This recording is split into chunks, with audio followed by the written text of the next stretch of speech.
Көзге эшләр бетеп баралар. Бик әйбәт мероприятие булды.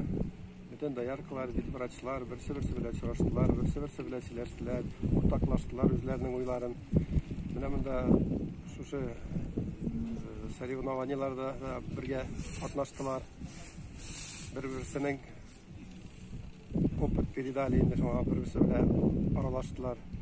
Бик әйбәт мероприятие булды. Районда безнең bir вопрос булып тора инде ул лейкоз сире маллар арасында. Şu сине малларны айырып, яңа баштан бузаулардан үстереп, яңа малларны кертергә кирәк. Шушы нәрсәне решайтырга кирәк безгә барыбызга. Бик әйбәт итеп оештырылган да бүгенге бу мероприятие алга хозяйствосыннан карата бик әйбәт итеп ясалган палаткалары, бик әйбәт итеп эшләгәннәр, ашауларын, сөйләрен.